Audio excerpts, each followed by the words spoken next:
তো এই যে দেখেন কেমন হয়েছে রান্নাটা। এখন হচ্ছে আমি এগুলো নামাইনি, তারপর হচ্ছে চাউলগুলো বসায় দিব। আসসালামু আলাইকুম, welcome back to my channel. বন্ধুরা কেমন আছেন সবাই? আশা করছি সবাই ভালো আছেন। আলহামদুলিল্লাহ আমরাও খুব ভালো আছি। তো বন্ধুরা দেখেন সকাল সকাল কত কাজ করছি। এই যে দেখেন থালা বাসন ধুইছি, সব কিছু ধুয়ে এখানে রেখে দিছি, আর কিছু হচ্ছে ঘরে রাখছি। এই যে দেখেন এখানেও কিছু রেখে দিছি। তো বন্ধুরা এই যে দেখেন বিছনাটা গুছাইছি, এখনো ঝাড়া হয়নি।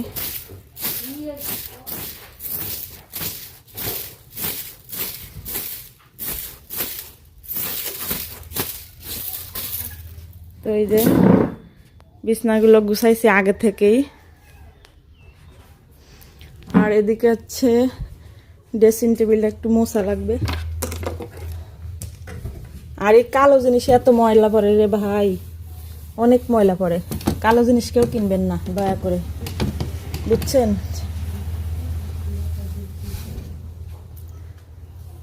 আর এই যে হচ্ছে ওয়ারড্রোবের উপরে সব কিছু এখানে রেখে দিছে, এখানেও গুছানো হয়নি, কি করব বলেন। আর এই যাচ্ছে আমার স্ট্যান্ডটা এখানে। আর এই যাচ্ছে শোকেসের উপর গামছাটা রাইখে দিছে। তো এই হচ্ছে ব্যাপার। বন্ধুরা দেখেন এত ধুলা জাল নাই, মানে প্রচুর ধুলা পড়ছে এখানে। তো দেখেন আমি সব জালনাগুলো এভাবে মুছে নিচ্ছি। আর বন্ধুরা আপনাদের একটা কথা বলি, যারা আমার ভিডিওটা দেখতে দেখতে এই পর্যন্ত চলে আসছেন প্লিজ একটা লাইক দিয়ে দেন, আর যারা নতুন বন্ধু অবশ্যই সাবস্ক্রাইব করে আমার পাশে থাকবেন। তো দেখেন এভাবে আমি সব জালনাগুলো মুছে তারপর হচ্ছে অন্য অন্য কাজ করব। তো আজকে হচ্ছে এই মুছামুছির কাজগুলো একটু বেশি করব, কারণ অনেক দিন হচ্ছে মুছা হয় না, সামনে ঈদ চলে আসছে, পয় পরিষ্কার তো রাখতেই হবে। আমার এমনিও ঘরের ভিতরে সবসময় পয় পরিষ্কার আছে, নতুন বাড়ি করছি তো সব কিছু নতুন চকচক করতেছে। তারপরও এই ধুলাবালির কারণে এগুলা একটু মুছে পরিষ্কার করতেছি, একটু ঝাড়া দিচ্ছি। মানে এত পরিমাণ বালু বলার বাহিরে, বাইরে বালু তো এখনও বাইরে ঢালাই দেওয়া হয় নাই, সেই বালুগুলো সব এই জানলা দিয়ে আসে, যখন এখান থেকে গাড়ি যায় ওই গাড়ির বাতাসে ধুলা সব ঘরে চলে আসে। তো দেখেন আমি সব জানলাগুলো মুছে নিচ্ছি।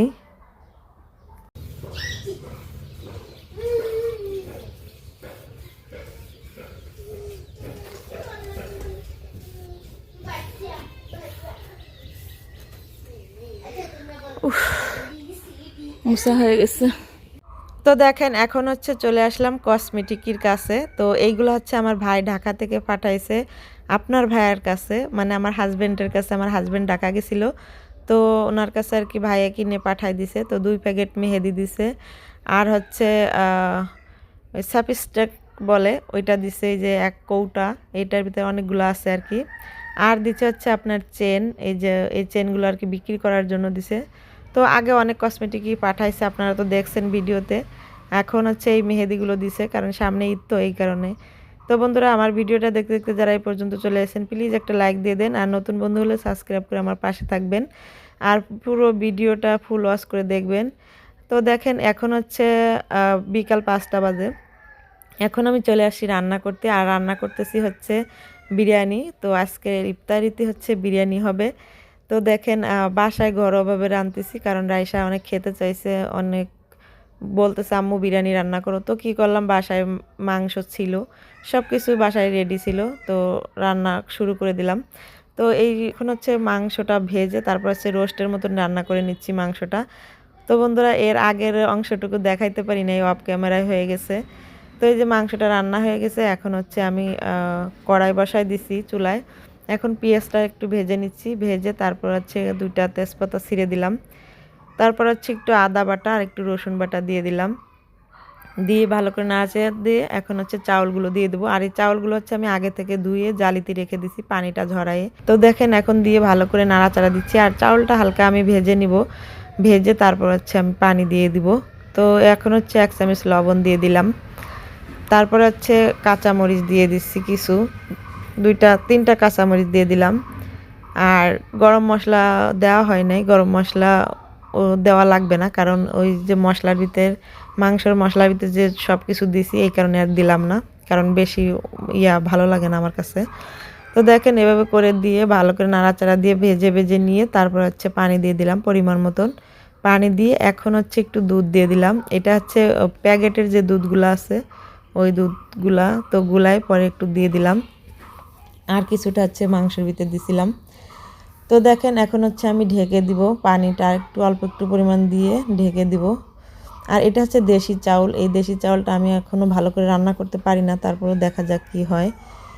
কারণ দেশি চাউলের পানি কতটুকু লাগে এটা আমি পুরোপুরি জানি না, তারপরেও পরিমাণ মতন দিয়ে দিছি। তো দেখেন ভাতটা এখন উতলাই গেছে, এখন হচ্ছে আমি এই মাংসগুলো দিয়ে দিব,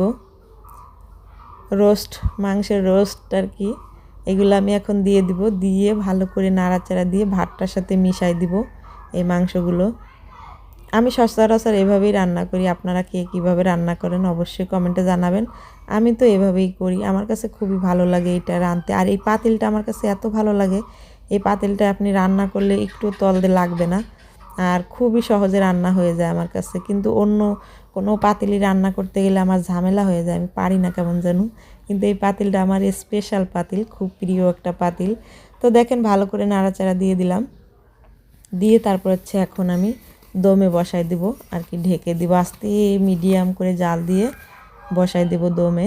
তো এই যে ভালো করে কাঁচাই দিচ্ছি, এখন হচ্ছে আমি ঢাকনা দিয়ে ঢেকে দিব।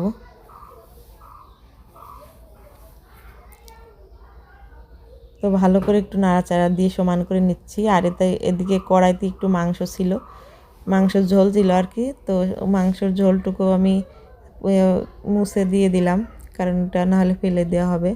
তো দেখেন অবশেষে হয়ে গেছে আমার বিরিয়ানি রান্না। ওয়াও, সুন্দর হয়েছে, কিন্তু একটু হালকা পানি আছে তো একটু নরম আছে, তো খুব সুন্দর হয়েছে রান্না। আপনাদের কাছে কেমন লাগছে আমার বিরিয়ানি রান্না বলুন তো। তো দেখেন ভালো করে একটু নাড়াচাড়া দিচ্ছি আর ভাতটা ভালো করে মিশাই নিচ্ছি, কারণ হচ্ছে এই যে দেখেন তলে সাদা সাদা রয়েছে, কারণ ওই মাংস তরকারিটা পুরোপুরি যায় নাই কেমন জানো। তো আবার ভালো করে একটু নাড়াচাড়া দিয়ে একটু দমে বসায় রাখবো। আর এখন হচ্ছে আমি পেঁয়াজ ভাজাগুলো দিয়ে দিব, আগে থেকে পেঁয়াজ ভেজে রাখছিলাম বেরেস্তা করে, তো এখন এই যে উপর দিয়ে দিচ্ছি, অনেক সুন্দর লাগতেছে বন্ধুরা।